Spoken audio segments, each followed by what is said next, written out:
¿Qué tal amigos? Muy buenas tardes, bienvenidos a esta 10ª transmisión de El Espacio desde Casa. Así es amigos, hemos llegado ya a 10 capítulos en donde hemos visto cómo la tecnología y ciencia espacial pueden colaborar para mejorar nuestra vida, y también hemos visto cómo a través de los Objetivos de Desarrollo Sostenible que propuso la ONU hace algunos años, que buscan mitigar algunos de los problemas que como humanidad tenemos. Y el día de hoy tenemos el agrado de tener como invitada especial a la doctora Amanda Oralia Gómez González. Hola Amanda, ¿cómo estás? Muy buenas Hola, tardes. buenas tardes. Gusto en estar con ustedes. Excelente. Y también tenemos a Moisés García, que es del equipo del Programa Espacial Universitario de la UNAM. Hola Moy, quien nos va a estar acompañando. Y bien, el día de hoy vamos a hablar acerca del Objetivo de Desarrollo Sostenible número 3, que nos habla acerca de la salud. Pero antes de entrar de fondo a este tema, ¿qué les parece si conocemos un poco más a nuestra invitada? Vamos a saber qué le gusta hacer en torno a tecnología espacial, en qué proyectos está trabajando actualmente, en cuáles ha trabajado, y cualquier otra cosa que nos quiera platicar Amanda. Este será el momento. Amanda, ¿nos quieres platicar sobre ti? Bueno, muchas gracias. Bueno, mi nombre es Amanda Gómez. Me he dedicado a la tecnología de comunicaciones por satélite en origen. Más adelante he trabajado ya más de 20 años en lo que es la Bueno, aplicación mi de nombre las es Amanda tecnologías Gómez. hacia la salud, a la Me he telemedicina, dedicado a la telesalud, tecnología de educación para la comunicaciones por salud, etcétera. satélite en origen. Me ha encantado trabajar en ese tema porque nos permite usar las TICs hacia un escenario muy amplio, y entonces podemos aplicar muchas de las tecnologías espaciales que originalmente se usaron para conectar con los astronautas o para hacer imágenes desde el espacio, las podemos aprovechar para la mejora de la calidad de vida de los seres humanos. Entonces, bueno, ¿en qué he trabajado? Fui fundadora del Programa Nacional de Telesalud del ISSSTE en el año 95, ya hace bastantes años. El programa fue exitoso en su totalidad porque fue el primer programa mundial en salud pública y recibió el reconocimiento de la Organización Mundial de la Salud. Y más adelante trabajé en el programa de salud rural, aprovechando las TICs en el estado de Chiapas. He hecho programas internacionales con la Fundación Ingenieros Sin Fronteras, y también, bueno, pues actualmente estoy en la Secretaría de Salud, pero anterior a la Secretaría de Salud estuve durante 8 años en la Agencia Espacial Mexicana, justamente encargada de los programas que tenían que ver con el desarrollo hacia los seres humanos de las tecnologías espaciales. Entonces, bueno, más o menos ese es el escenario. Si quieres saber otras cosas, pues también pregúntame. Excelente. Seguramente a lo largo de esta charla que vamos a tener, nos irás comentando más sobre los desarrollos que has hecho. También invitamos a todos quienes están viendo la transmisión en este momento a que cualquier duda, comentario, pregunta, la hagan en la sección de comentarios de esa misma transmisión, y yo se las haré llegar directamente a la doctora Amanda. Así que bueno, pues vamos a comenzar. Bueno, hablando del objetivo número 3, podemos hablar que, bueno, desafortunadamente la salud a nivel mundial no ha tenido el alcance suficiente. Vas a mencionar que incluso países de Latinoamérica tienen muy pocos médicos para la cantidad de población que deben de atender. Y también en muchas ocasiones las regiones que se encuentran aisladas de las grandes ciudades no tienen acceso a estos servicios básicos de salud. Y bueno, tenemos diferentes enfermedades y enfermedades que afectan a poblaciones completas de países enteros. También tenemos que ver que es algo muy complejo, ya que la salud es una serie de factores, tanto culturales, sociales, económicos incluso, y de tecnología. Un país que tenga acceso o mejor dicho, que tenga mayor cantidad de recursos, va seguramente a tener mayor acceso a tecnología que ayude a salvaguardar la salud de sus gobernados. En contraparte tenemos pues la otra situación, ¿no? Países en desarrollo no siempre tienen las capacidades para adquirir este tipo de tecnología, menos aún de llegar a regiones tan alejadas. Pero se espera que, por ejemplo, de que 400 millones de personas que actualmente no tienen acceso a servicios de salud básicos, de aquí al 2030, es más, ya 10 años, pueda crecer aproximadamente un 40%. Y bueno, vemos un panorama bastante peculiar en el sector salud, ya que sabemos es sumamente importante esto para todo el mundo. Muestra de ello es la epidemia que estamos viviendo, pero que muchas veces no se tienen los recursos suficientes para cuidar de todas las personas. Y aquí me gustaría preguntarle a la doctora Amanda, en su opinión y experiencia, ¿cuáles son los problemas que enfrenta la salud en el mundo y cuáles serían las afecciones médicas que sufrimos más aquí en México? Bueno, creo que la salud en el mundo, y también se relaciona mucho con la salud en México, son las enfermedades crónico-degenerativas. Esto es diabetes, hipertensión, obesidad, y las que menos, pero que están relacionadas mucho con los países en vías de desarrollo o no desarrollados, son las enfermedades infectocontagiosas. Aquí es un escenario que lo resalto mucho, porque en el caso de México tenemos de las dos. Tenemos un escenario muy fuerte, muy grande, ocupamos parece que el segundo lugar en obesidad en el mundo, en obesidad infantil parece que tenemos el primer lugar, y esto se ha visto reflejado ahora con la pandemia que estamos viviendo, porque parte de los indicadores más fuertes para que sean más vulnerables, además de la edad, tiene que ver con diabetes, obesidad e hipertensión. Pero por otro lado, tenemos el escenario de enfermedades infectocontagiosas que ya no deberían de existir, pero que son enfermedades relacionadas con la miseria. Esto es, enfermedades diarreas, tuberculosis, etcétera. Entonces, el escenario que tenemos en México es múltiple, tiene demasiadas caras y eso nos obliga a no solamente concentrar nuestra atención en las enfermedades crónico-degenerativas, sino también en las infectocontagiosas. Eso es lo que nosotros vemos en el escenario. Excelente. Bueno, estos problemas, como dices, se pueden segmentar, ¿no? En el mundo tenemos las crónico-degenerativas y las infecciosas son en países normalmente en vías de desarrollo. Así es. En este caso, bueno, tenemos una situación todavía más compleja en regiones donde la salud, digamos, no puede llegar debido a dificultades geográficas e incluso hasta políticas, ¿no? De que no pueden pasar de Claro. cierta región a otra. En Sí, este caso, mencionabas que has trabajado en telemedicina. ¿Nos sí, puedes hablar un poco más al respecto? sí, claro. Bueno, una de las grandes ventajas de la telemedicina es que las distancias no son tan importantes siempre y cuando el haz del satélite o la transmisión vía celular pueda cubrir esa zona.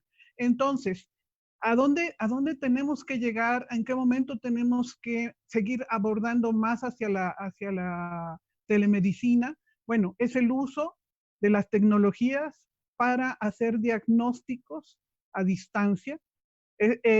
La capacidad que pueda tener un médico y un paciente de poderse conectar sin importar qué tan lejos se encuentra.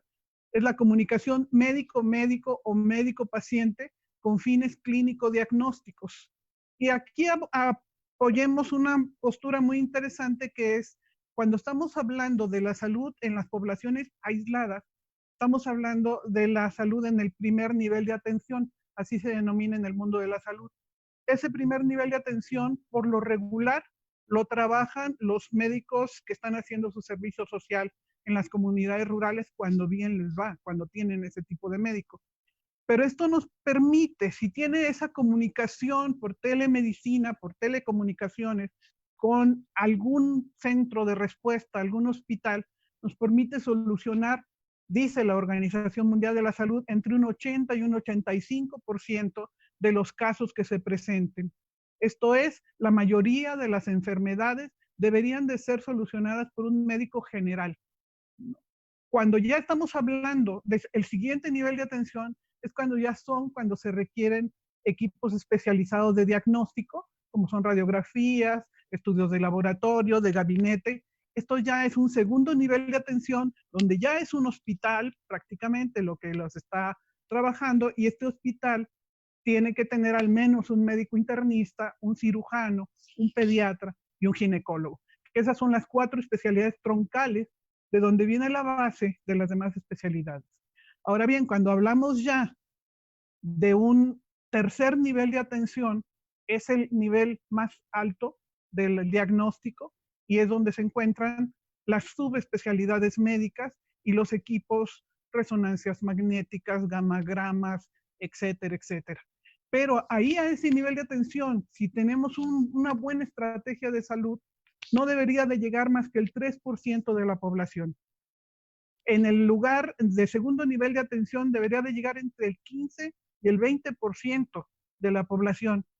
Lo que diríamos en el primer nivel debería de estar el 80 y el 85% solucionado. Pero ¿qué pasa? A veces los chicos que están encargados o los médicos que están encargados de ese primer nivel de atención no tienen todavía, en muchos casos, la experiencia para el diagnóstico de algunas enfermedades. Y para esto la telemedicina es un escenario que nos abre unas posibilidades tremendas, porque ellos pueden comunicarse con un médico, con un internista, con un ginecólogo, con un pediatra, con un cirujano, y los orienta a dar una mejor atención médica.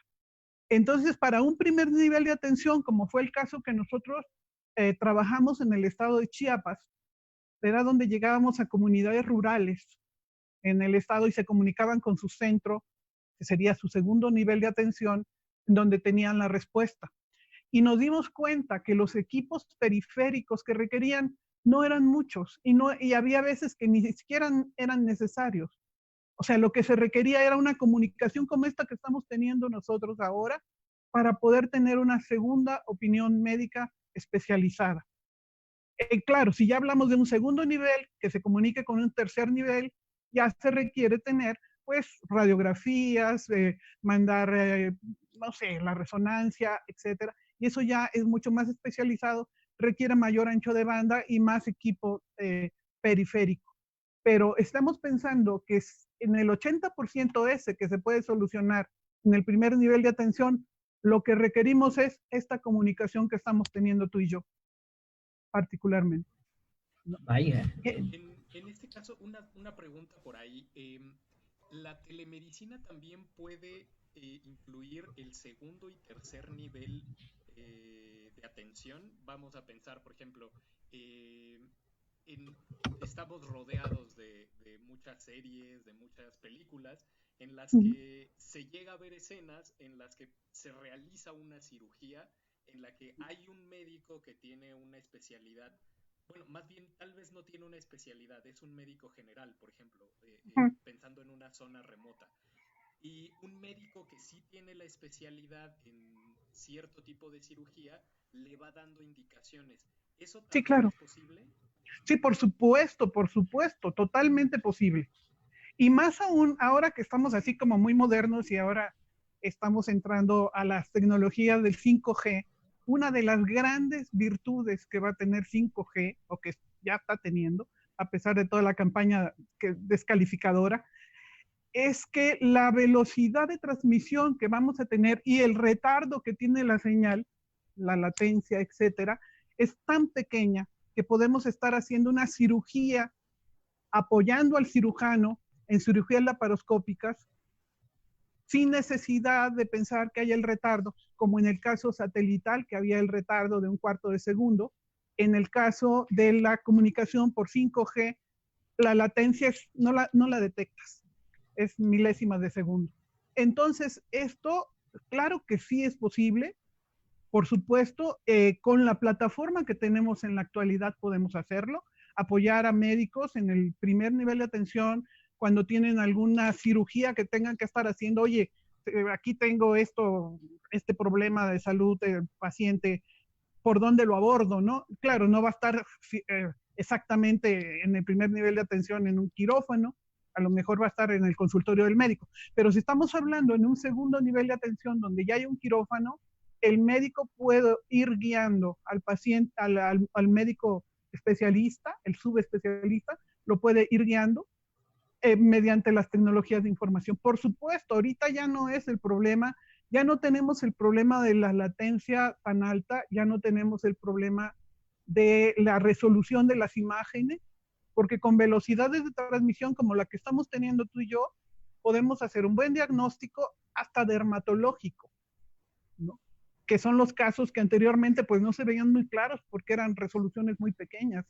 Y bueno, se hacía lo que se podía en aquellos tiempos. Hoy veo la maravilla que tenemos y bueno, todo lo que tiene, ¿no? Una pregunta, ¿aquí en México se ha planteado el desarrollo, bueno, el trabajar en ese tipo de tecnologías y en ese tipo de diagnósticos de manera masiva? Es que, bueno, ¿qué sería masivo, no? Yo creo que hablar, más bien, hay que pensarlo en ir apoyando a regiones, a hospitales, a zonas, para ir llevando la tecnología con base a las plataformas que se vayan instalando, sobre todo plataformas de telecomunicaciones. Esa es digamos, lo que nos puede definir qué tan posible es hacer todo esto, sí.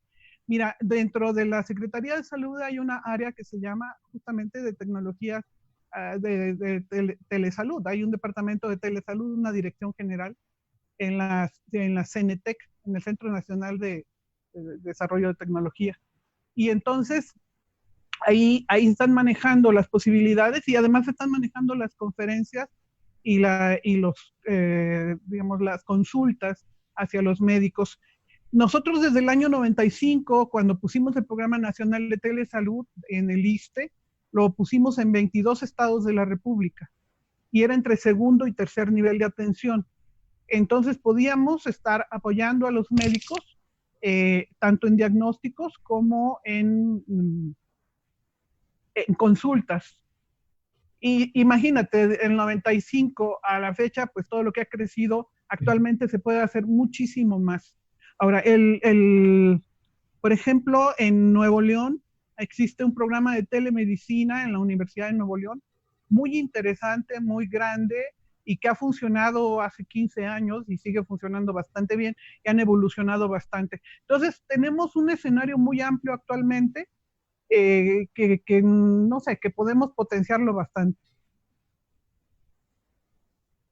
Ok, y en este caso también, bueno, hablando de las latencias precisamente que llegan a ser un poco largas en la tecnología satelital, la tecnología de transmisión, las constelaciones de nanosatélites para telecomunicaciones en órbitas bajas, ¿podrían también presentar algún tipo de solución a esa problemática? Solución a teleconsultas, no, bueno, en teleconsultas puede ser que sí, donde no habría mucho por cuestiones justamente del switcheo que se tiene que dar entre los satélites, sería en el caso, por ejemplo, de cirugías robóticas. Ahí sí habría problemas porque pues tienes el retardo debido al switcheo entre los satélites. Wow. Pero bueno, por ejemplo, actualmente tenemos en México el satélite Morelos 3. El Morelos 3 es un satélite dedicado a seguridad nacional, así es como lo dice. Entonces nosotros identificáramos normalmente seguridad nacional como que fuera el ejército, la marina y demás. Pero resulta que la salud está considerada seguridad nacional. Entonces puede ser aprovechado ese satélite y tiene muchas capacidades y muchas posibilidades y todavía le quedan algunos añitos de vida que puede ser aprovechado bastante bien. Una pregunta, en torno a esto de la infraestructura, ¿qué sería, cuál sería la infraestructura básica con la que debería de contar la localidad para poder poner en práctica este tipo de asistencia? Bueno, habría de dos sopas. Una que sería, si fuera satelital, sería una antena, un módem y un transmisor de potencia, ¿no? O sea, como lo básico que se tiene en un internet satelital, con eso se tiene. Y estamos hablando de velocidades arriba de entre 1 mega de velocidad de transmisión de ahí para arriba. Excelente. Y bueno, en esto de la telemedicina, ¿cuáles son las disciplinas que intervienen y en qué áreas de salud se ha aplicado más? ¿Hay alguna región en el mundo en donde se hayan concentrado ya demasiados esfuerzos en poner en marcha este tipo de diagnóstico? Fíjate que es una pregunta bien interesante porque originalmente los primeros que empezaron a hacer telemedicina fue Estados Unidos, pero curiosamente Estados Unidos no ha podido llevar a cabo programas nacionales de telemedicina porque ellos no trabajan con salud pública. Entonces, bueno, tenemos el caso de Estados Unidos con salud privada. Tenemos el caso de Francia, que tiene en el Hospital de la Asistencia Pública de París, tienen desarrolladas plataformas muy interesantes para hacer telemedicina móvil y además hacer diagnósticos desde la cama del paciente y estar enviando los diagnósticos en tiempo real al médico en donde se encuentre. Tenemos el caso de España, que ha tenido desarrollos en múltiples partes del país utilizando telemedicina. O sea, España es uno que ha desarrollado muchísima infraestructura, muchísima capacidad de enlaces, etcétera, ¿no? Tenemos en América Latina, Brasil, creo que tiene el récord mundial del envío de electrocardiogramas. O sea, ellos se han basado principalmente en el diagnóstico cardiológico y tenemos casos puntuales como en Colombia, hubo en Costa Rica también. Entonces tenemos desarrolladas muchas plataformas ya, pero aquí tenemos un pequeño problema, y el pequeño problema por lo cual no se ha desarrollado más se llama legislación. Porque no estamos hablando solamente de enlazar dos personas y bien a gusto, ¿no? Sino que tenemos que darle un sustento dentro de una ley que respalde una consulta a distancia. Y en México existe la norma oficial mexicana, por ejemplo, la 024, pero no está respaldada por una ley. Por lo tanto, la norma es muy floja a nivel de que no cubre a las necesidades nacionales. Y ahí hubo una iniciativa de ley que se lanzó hace 8 años en la Cámara de Diputados y se quedó la propuesta de ley, se quedó ahí en las mesas de negociación. Entonces, tenemos ahí una asignatura pendiente, justamente que se llama la parte legislativa. Solamente hay 3 países que tienen legislatura al respecto. Una es Francia, otra es Colombia y otra es... ¿cuál es la otra? Bueno, claro, España. Esos son. Entonces, México no tenemos una legislatura y por lo tanto, ¿por qué le tenemos ese miedo un poquito a las consultas? Pues porque en caso de un mal diagnóstico, si se pone una demanda contra el médico, si es el médico tratante o si es el médico interconsultante, ¿a quién le van a echar la culpa en caso de un problema? Pueden decir, no, es que el médico me lo dijo, pero resulta que no tenemos validada tampoco la firma electrónica para la cuestión de salud. Por lo tanto, la única firma válida en un expediente clínico es la firma autógrafa. Entonces, ¿quién tiene la firma autógrafa? El médico que tiene al lado al paciente, o sea, el médico tratante. Por lo tanto, el médico interconsultante no pinta mucho, primero, y en caso de un mal diagnóstico, pues él se puede lavar las manos.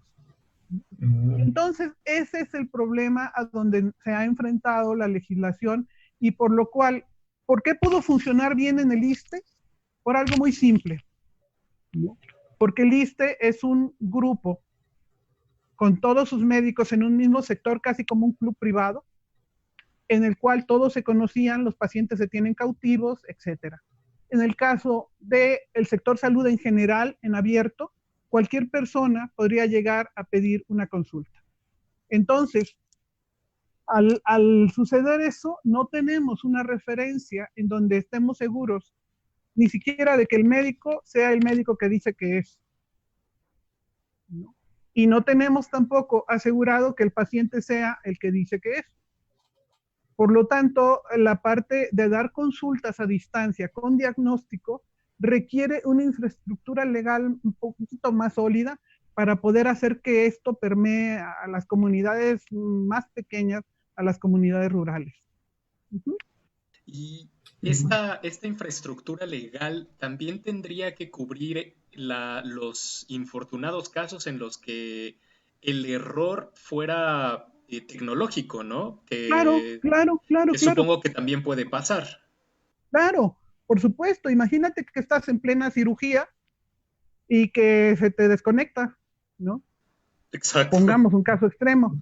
O pongamos que el médico le dice, ¿sabes qué? Darle metronidazol, y el otro escucha cualquier otra historia y le da, no sé, alguna otra medicina, y el otro se muere o se enferma más, y eso se complica. Entonces tiene que tener bien seguro el medio, bien seguro el médico tratante, bien seguro el interconsultante y bien seguro el paciente.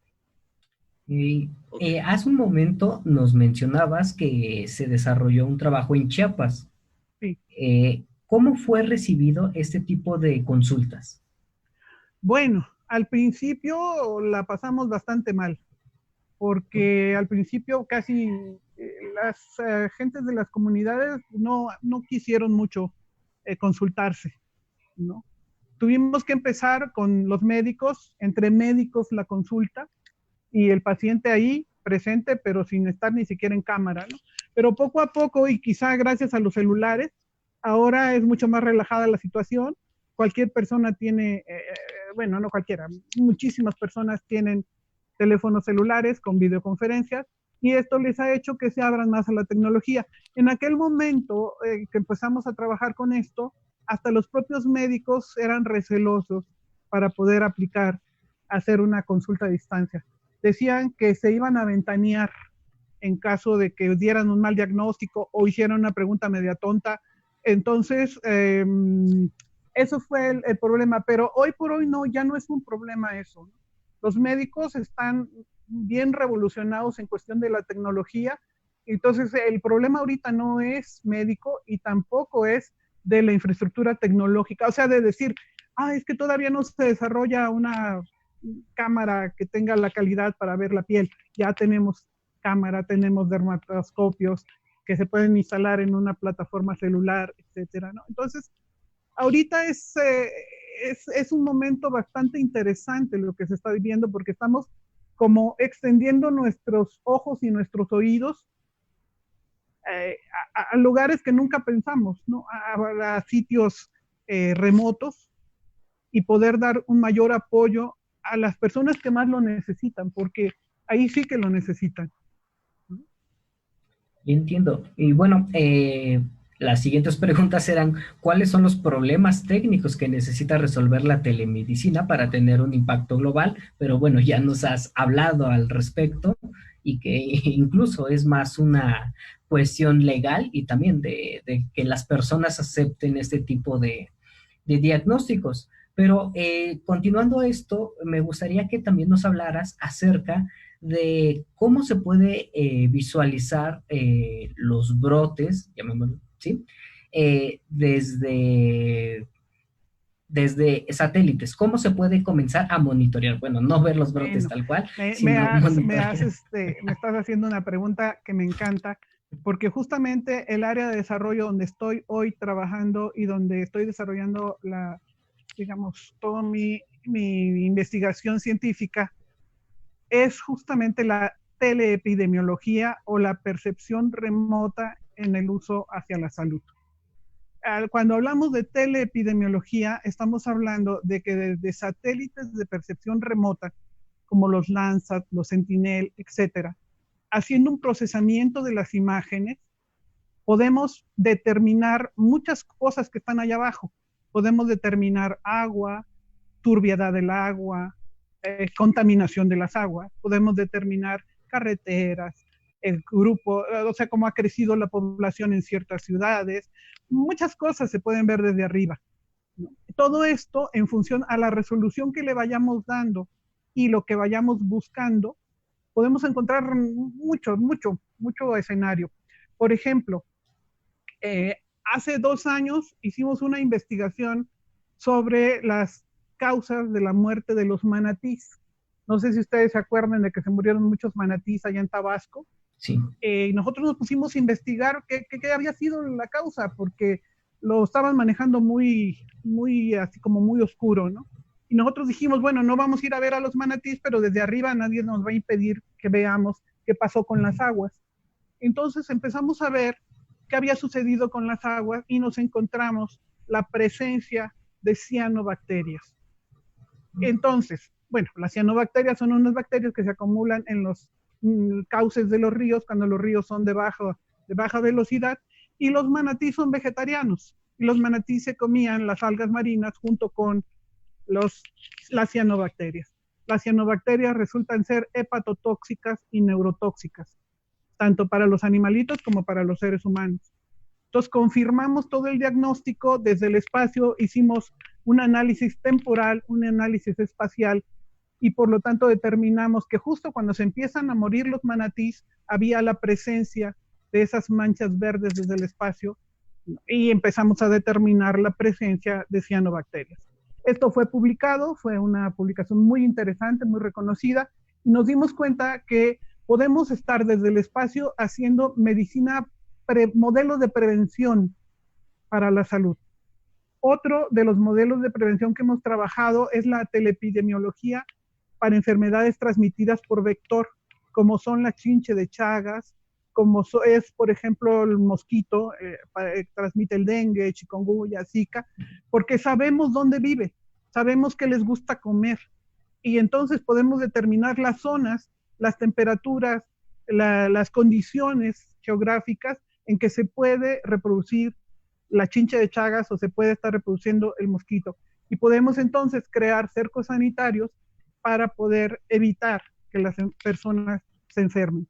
Entonces, bueno, eso fue una segunda de las investigaciones que he trabajado junto con personas de la UNAM, de la Universidad de Guadalajara, de la Universidad de Chiapas, de la Secretaría de Salud de Tabasco, del Centro de Investigación Científica y Educación Superior de Ensenada, Baja California, y otras más personas que han estado colaborando con ese modelo, que nos los patrocinó el CONACYT y nos lo sigue patrocinando, aunque ahorita estamos un poco detenidos con él, pero ya vamos a empezar a darle otra vez fuerza. Y tenemos el caso también, más o menos de un año de reciente, que estudiamos la contaminación de las aguas de la laguna de Chapala. ¿Por qué? Porque en una población que se llama Poncitlán, se había detectado que había como 270 niños que tenían en su sangre metales pesados. Entonces, a partir de eso está documentado todo eso, tenemos toda la información. Hicimos el análisis histórico de 25 años del comportamiento de la laguna de Chapala y les podemos decir exactamente en qué sitios están la zona, tanto la zona contaminada como las partes contaminantes. Y así, exacto, ¿quiénes contaminaban, exacto, ¿no? Pero quiénes son los malos. Ya estamos justo, por publicarlo, porque sí, ya está, sí, sí. ya está terminado. Y hoy en la mañana hablé con uno de los colaboradores y me dijo, pues ya nada más estamos por ponerle nombre y apellido, Uy. porque esto ya está para publicarse. Y justo antes de que continuemos platicando con eso, tenemos que hacer una breve pausa, pero enseguida regresamos con esto y nos vamos sobre ese chismesote de, de que se va a publicar y a ver si salen ahí los nombres, ¿no? Perfecto. Entonces, Okay. hacemos una pausa Claro. muy breve y enseguida volvemos.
Y estamos de vuelta, ahora sí, para enterarnos de todo este trabajo nuevo que se está haciendo y que está por publicarse, más bien que ya se hizo, ¿no?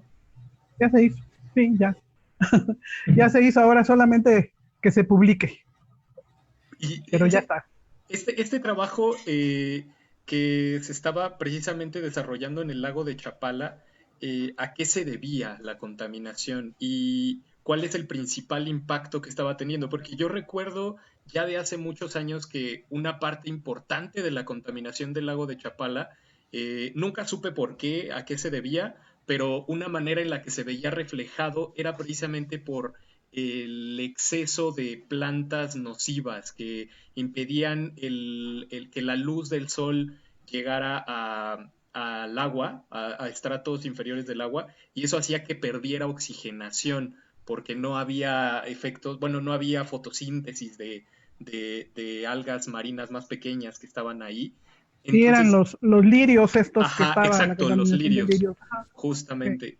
¿Estaba relacionado? ¿Esto está ahí, Algo es sí, porque a parte los de la lirios les investigación? encanta estar chupando metales pesados. Oh, ok, ok, ok. Pero principalmente el problema de la contaminación de la laguna de Chapala viene por el cauce del río Lerma que desemboca en la laguna de Chapala. Durante el trayecto por donde viene el río Lerma hay muchas fábricas y ahí, digamos, sueltan los desechos hacia el cauce del río, ¿no? Entonces, pues ahí se pudo ir viendo, sobre todo en el proceso histórico, en el análisis histórico, se fue viendo cómo se iban concentrando la cuestión de la contaminación y principalmente es metales pesados, es lo que más duele porque ataca principalmente a niños y los niños toda la vida van a vivir con los metales pesados en su cuerpo. No hay forma de sacarlos. Vaya, y sobre todo que precisamente el río Lerma es uno de los que está catalogado como de los más contaminados en México, ¿no? Que empieza desde acá, desde el Estado de México y desemboca hasta las costas de Nayarit. Sí, exactamente. Pero se va a la laguna de Chapala y ahí es donde pues concentra mucha de la contaminación que trae consigo. Entonces, pues los estudios, nosotros cuando empezamos a trabajarlos, eh, no recibimos mucha información por parte de los funcionarios en su momento, porque no decían que no existía, lo trabajaron con funcionarios de la Secretaría de la Semarnat, etcétera. No, no, que no era problema, que no era cierto, que bueno, hubo muchas historias ahí. Nosotros dijimos, bueno, vamos a ver si es cierto o no es cierto, y lo vemos desde arriba. Entonces, el análisis desde arriba nos ha permitido asegurar que sí hay metales pesados y confirmarlo con los estudios que ha hecho el doctor Lozano Casten en Jalisco. Y entonces ya no solamente es la parte que nosotros estamos viendo desde arriba, sino ya el análisis propio de los pacientes que el doctor Lozano Casten tiene en la zona de Poncitlán. Entonces hay cosas que en el momento, bueno, de esto que les estoy comentando, las actuales autoridades de salud del estado de Jalisco están enteradas y están ansiosas de ver los resultados. Ellos no están, al contrario de las anteriores, que no nos querían, ellos sí están Wow. queriendo y nos han dado información, la que ellos puedan tener, el acceso que ellos puedan tener, nos los han dado y eso nos ha servido muchísimo para los resultados finales de lo que tenemos actualmente. Ajá. Vaya, pues bueno amigos, estamos viendo cómo los satélites de percepción remota nos pueden ayudar a ver estas fuentes incluso de contaminación y de aquí nos saltamos un montón de objetivos de desarrollo sostenible como el cuidado de la tierra, el agua, también lo de la salud y entre otros más. ¿Qué otros fuentes contaminantes han identificado con esas observaciones? Ok, una que estamos en este momento trabajándola justamente en época de pandemia es la emisión de dióxido de carbono. ¿Por qué? Porque y la hemos estado haciendo semana con semana. Y principalmente concentramos los esfuerzos en hacer el análisis como piloto en el estado de Jalisco, porque bueno, debido a que tenemos el La apoyo y la buena apertura. voluntad de las personas de Jalisco, de la Secretaría de Salud. Entonces, pues eso nos ha permitido tener, digamos, respuestas ante lo que nosotros estábamos viendo desde el espacio. Entonces, lo que podemos estar viendo es el dióxido de carbono. Ahora dirán, ¿qué tiene de bueno o de malo tener dióxido de carbono? Lo que pasa es que cuando estamos hablando de que quédate en tu casa y no te muevas mucho y no te muevas en auto y no uses demasiados coches, etcétera, ¿cómo lo puedes medir? La Secretaría de Salud lo está midiendo de una manera, pero nosotros quisimos verlo en función de las emisiones de CO2 que podrían estarse dando desde los autos. Entonces, cuando le empezaron a bajar los niveles de la gente que salía, identificamos perfectamente en qué momento la gente se metió a sus casas, pero también en qué momento se salieron de sus casas el Día de las Madres. 2 semanas después se dio un brote de COVID y hemos estado viendo las fluctuaciones que ha tenido el caso del CO2. ¿No? Los 2 sitios donde trabajamos es en el estado de la ciudad de Guadalajara y la zona conurbada, y en la ciudad de Puerto Vallarta y Bahía de Banderas. Entonces hemos confirmado, hemos estado correlacionando lo que estamos midiendo de CO2 con relación a la movilidad de las personas. Entonces nos damos cuenta de que se pueden medir otras cosas y las podemos correlacionar con respecto a la salud. Y eso es sumamente Bueno, importante. sí, es muy, muy Sí, interesante. claro. A mí ahorita, de veras que lo que me faltan son chavos que se pongan a A darle. trabajar. Sí, porque bueno, tengo actualmente, son 5 personas que están colaborando con nosotros. Se encuentra en Tabasco, otro se encuentra en Toluca, 3 se encuentran en el estado de Hidalgo. Entonces, pero podemos tener en cualquier parte de la República, porque nosotros tenemos la forma de capacitar a las personas en el uso de las plataformas satelitales, el uso de las plataformas de las imágenes de Landsat, no sé, de Sentinel, de forma gratuita. Tanto las imágenes son gratuitas como el software es gratuito y como la capacitación es en línea, literalmente es autocapacitación, y ahí ya depende de lo que cada quien vaya buscando, de las bandas que tiene el satélite para irlo correlacionando con respecto a la salud. Entonces es un escenario bien grande que tenemos, el espacio es infinito realmente. Y volviendo un poco con esto del monitoreo de CO2 que se está haciendo para precisamente identificar la movilidad de las personas, hemos estado viendo en las conferencias todos los días a las Todos 7 los de días la a las 7 de noche, la noche. que Ajá. precisamente el movimiento de los desplazamientos de las personas lo hacen a través, lo monitorean, perdón, a través de las redes sociales, ¿no? De la información Sí. que Facebook, Twitter, Google tienen. Entonces, Ajá. ¿cuál sería la diferencia de monitorear este movimiento, estos desplazamientos, con las emisiones de CO2 respecto a precisamente los aparatos, los celulares, los dispositivos Claro, móviles que lo que pasa es que portamos? no toda la gente trae celular, no toda la gente se está moviendo con celular, pero los que están en sus coches pues van emitiendo CO2. Esa es la diferencia. Ok. Ok, excelente, pues ya escucharon amigos que están viendo esta transmisión. La doctora Amanda busca a personas que les interese capacitarse y aprender de este tipo de observaciones y bueno, para ello pues también preparamos un método, un medio de contacto con la doctora Amanda, la cual está en una diapositiva adelante. Y bueno, en este momento quiero invitar a todas las personas que están siguiendo esta transmisión a que realicen alguna pregunta para hacérsela llegar a la doctora Amanda y le pueda dar respuesta en el momento. Por lo pronto, ¿qué otros estudios esperas hacer en un futuro, Amanda? ¿Hasta dónde quieres llegar, digamos, en No, los bueno, hasta próximos donde se años? pueda. Pero bueno, lo que me interesa realmente es seguir aplicando las TICs hacia la salud. O sea, eso es como sea, de donde sea. Ahorita, por ejemplo, en época COVID, una de las cosas que se hizo en el estado de Aguascalientes, con la cual colaboramos también, fue poderlos enlazar a los pacientes que estaban hospitalizados con sus familiares afuera mediante plataformas pues, de videoconferencias y demás, ¿no? Pero también se instaló un gabinete para poder hacer diagnósticos y triage sin necesidad de que el médico estuviera en contacto físico con el paciente y pudiera contaminarse, pero sí poder tener una videoconferencia y estar viendo y escuchando al paciente y algunos signos vitales que podían estarse tomando a distancia. O sea, da mucho para muchos lados. Esto es bien grande, depende de la imaginación que tengamos. Excelente.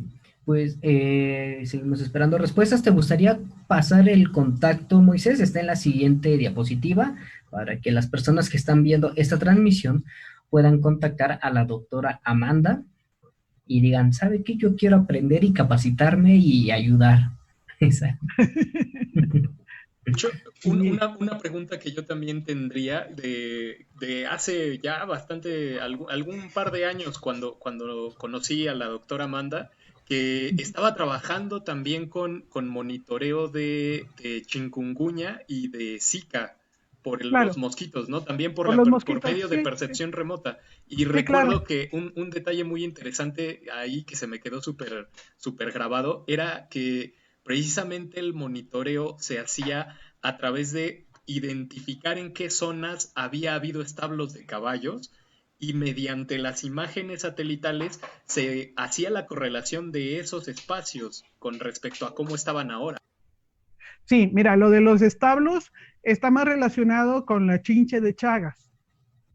La chinche de Chagas, donde ha habido establos, donde ha habido, digamos, borregos, vacas, etcétera, es muy probable que haya chinche de Chagas. Y hay sitios en donde nosotros podemos hacer el monitoreo, determinar si ahí hubo establos, potreros, etcétera, y además empezar a relacionarlo con los médicos locales para determinar la presencia de la chinche.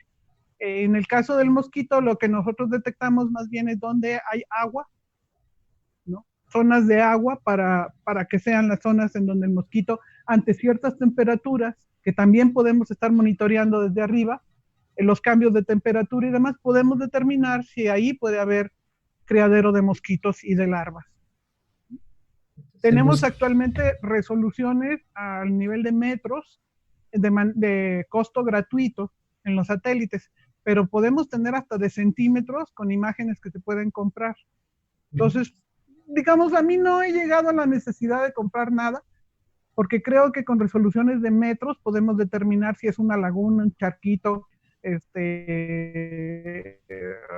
un río, etcétera, ¿no?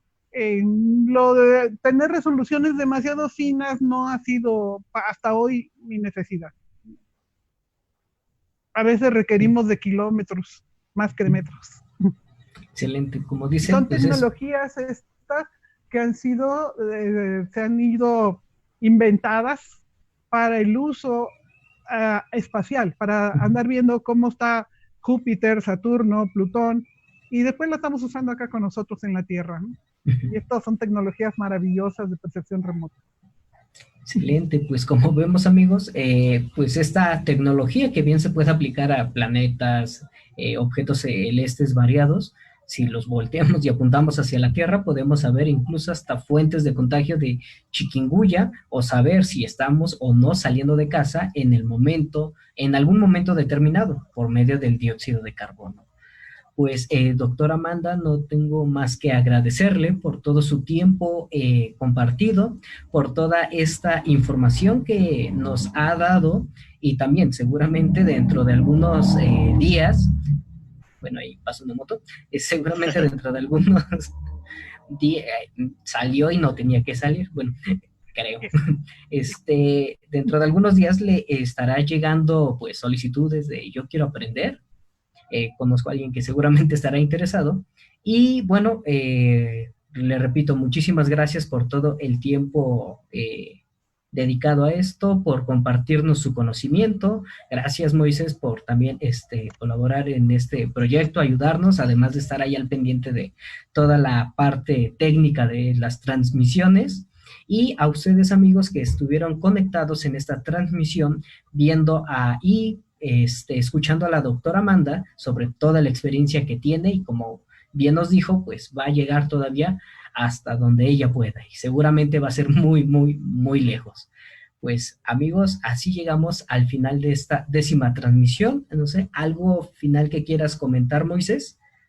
Pues agradecer también mucho a la doctora Amanda su participación el día de hoy y compartirnos cómo la telemedicina y pues el control de epidemias, el monitoreo de epidemias se puede hacer también desde el espacio. Muchas gracias, doctora. Gracias a ustedes. Buenas tardes. Doctora, ¿algún comentario final que nos quiera compartir? Pues que me encanta estar colaborando con el programa espacial de la universidad. Yo la universidad la amo, he trabajado en ella tantos años que creo que lo que necesita la universidad de mí va a tenerlo. Muchas gracias. Qué bonito. Bueno, amigos, pues así nos despedimos, que tengan una excelente noche y llegaremos a la próxima semana con la 11ª transmisión de El Espacio desde Casa. Que tengan una excelente noche, cuídense y que estén muy bien. Hasta pronto.